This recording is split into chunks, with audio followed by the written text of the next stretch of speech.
नमस्कार, मैं आचार्य डॉक्टर दिलीप कुमार नवयुग ज्योतिष शिक्षण संस्थान की पाठशाला में आपका स्वागत करता हूं। आप सबका मुझे बहुत प्यार मिला है। ईश्वर की कृपा से व आप सबकी दुआओं से मैंने ज्योतिष विषय पर 6 पुस्तकें भी लिखी हैं। मेरे द्वारा लिखी गई सभी पुस्तकें पढ़कर आपको ज्योतिष का ज्ञान प्राप्त होगा। यदि आप ज्योतिष का कोरेस्पोंडेंस कोर्स यानी डिस्टेंस लर्निंग कोर्स करना चाहते हैं या दिल्ली में मेरे इंस्टीट्यूट से ज्योतिष सीखना चाहते हैं तो मेरे मोबाइल नंबर 9711079544 पर कांटेक्ट कर सकते हैं। यदि आप अपनी कुंडली का एनालिसिस करवाना चाहते हैं या मेरी बुक्स मंगाना चाहते हैं तो नीचे लिखे बैंक अकाउंट में फीस या कॉस्ट ऑफ बुक्स जमा कराकर मुझे इन्फॉर्म कर सकते हैं। नमस्कार।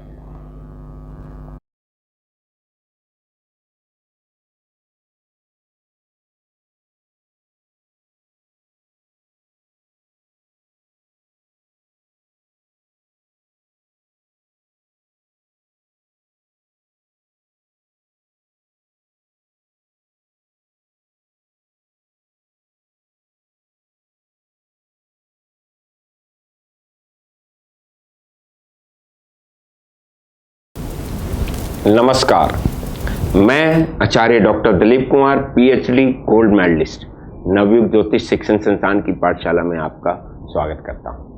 आज मैं आपको गोचर यानी ट्रांजिट के बारे में बताता हूं। गोचर क्या है? What is transit? गोचर का मतलब है आकाश में भ्रमण करते हुए ग्रहों की पोजीशन। जब बच्चा जन्म लेता है उस समय आकाश में ट्रांजिट करते हुए ग्रहों की placement in different houses, different science से उसकी कुंडली बन जाती है। परंतु ग्रह गतिशील होते हैं।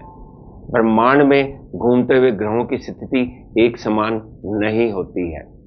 कुछ ग्रह फास्ट मूविंग प्लैनेट्स हैं और कुछ ग्रह स्लो मूविंग प्लैनेट होते हैं। जैसे चंद्रमा सबसे तीव्र गति से चलने वाला ग्रह है।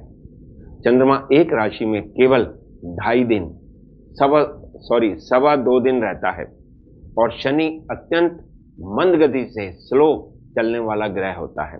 शनि एक राशि में लगभग 2.5 वर्ष यानी कि 30 महीने तक रहता है।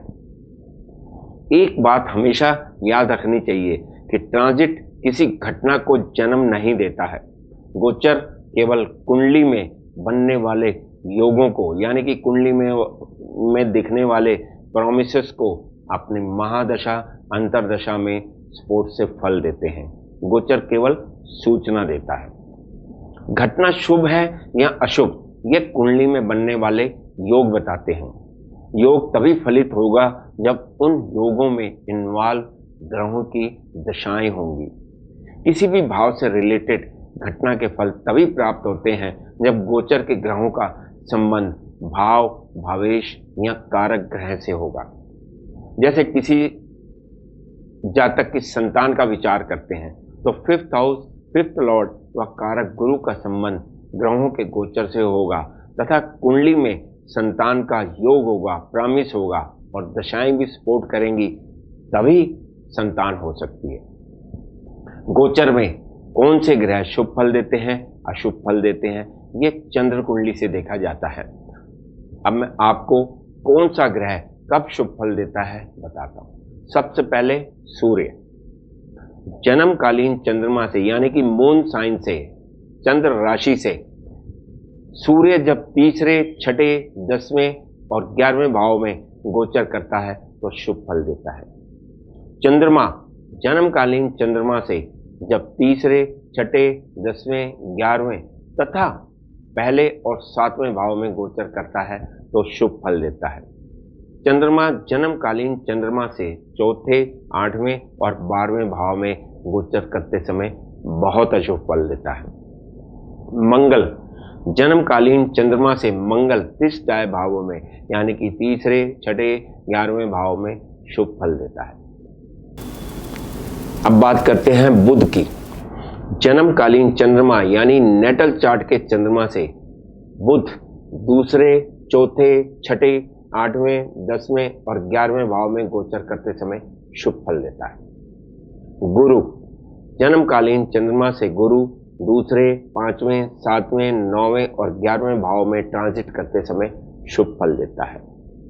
शुक्र ट्रांजिट करते समय सबसे अधिक भावों में शुभ फल देता है, 9 भावों में, यानी कि पहला, दूसरा, तीसरा, चौथा, 5वां, 8वां, 9वां, 10वां और 11वें भाव में ट्रांजिट करते समय शुक्र शुभ फल देता है। शुक्र केवल छठे, 7वें और 10वें भाव में गोचर करते समय ही अशुभ फल देता है। शनि जन्मकालीन चंद्रमा से शनि जब गोचर करता है तो वो तीसरे, छठे और 11वें भाव में शुभ फल देता है। शनि जन्मकालीन चंद्रमा से जब 12वें भाव में प्रवेश करता है तो जातक की साढ़े सती शुरू हो जाती है, और शनि जब तक चंद्रमा से सेकंड हाउस में गोचर करता रहेगा तब तक साढ़े सती रहेगी। जन्मकालीन चंद्रमा से जब शनि 4th हाउस में ट्रांजिट करता है तो यह कंटक शनि की ढैया कहलाती है, और चंद्रमा से 8th हाउस में ट्रांजिट करता है तो अष्टम शनि की ढैया कहलाती है। राहु केतु जन्मकालीन चंद्रमा से राहु और केतु तीसरे, छठे, 10वें और 11वें भाव में ट्रांजिट करते समय शुभ फल देते हैं। ग्रहों के गोचर का विचार करते समय ग्रहों के वेद का विचार करना चाहिए। वेद यानी कि रुकावट। जब कोई ग्रह गोचर करते समय चंद्रमा से शुभ फल देने की सूचना दे रहा हो और उस समय उस ग्रह का किसी अन्य ग्रह से वैध हो रहा हो तो शुभ फल प्राप्त नहीं होते हैं, कुछ समय के लिए वो रुक जाते हैं। उदाहरण के लिए चंद्र राशि से सूर्य का ट्रांजिट तीसरे, छठे, 10वें, 11वें भाव में शुभ फल देता है, परंतु उसी समय यदि कोई अन्य ग्रह 9वें भाव, 12वें भाव, 4th हाउस या 5th हाउस में गोचर कर रहा हो तो सूर्य का वैध हो जाता है, और वैध होने के कारण सूर्य शुभ फल नहीं दे पाता है। सूर्य का वैध शनि के अतिरिक्त किसी अन्य ग्रह से ही वैध होगा, शनि के कारण वैध नहीं होता है। इसी प्रकार बुध व चंद्रमा का भी आपस में वैध नहीं होता है। किसी भी ग्रह के गोचर को समझने के लिए अष्टक वर्ग की भी सहायता ली जाती है।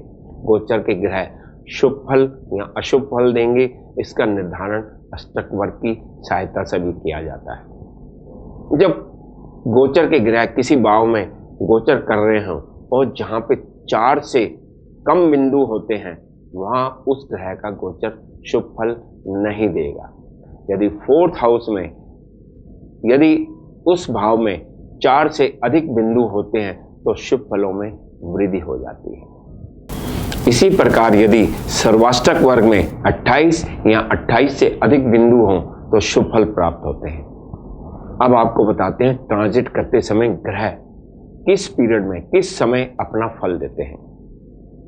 सूर्य व मंगल जब किसी राशि में प्रवेश करते हैं तो अपना फल पहले दृष्टिकोण में यानी कि 0 डिग्री से 10 डिग्री के अंदर ही फल दे देते हैं। जैसे अभी सूर्य कर्क राशि में ट्रांजिट कर रहा है तो वृष राशि, कन्या राशि, तुला राशि व कुंभ राशि के जातकों को शुभ फल देगा। सूर्य एक राशि में लगभग 1 महीने तक ट्रांजिट करता है, यानी कि 1 डिग्री डेली चलता है। तो सूर्य ने जो फल देना है शुभ या अशुभ पहले 10 दिन में ही दे देगा। इसी प्रकार गुरु व शुक्र राशि के मध्य में यानी कि दूसरे दृष्टिकोण में 10 डिग्री से 20 डिग्री तक ट्रांजिट करते समय फल देते हैं। जैसे गुरु 11 अगस्त से कन्या राशि में प्रवेश करेगा तो वृष राशि, सिंह राशि, वृश्चिक राशि, मकर राशि व मीन राशि वालों को शुभ फल देगा।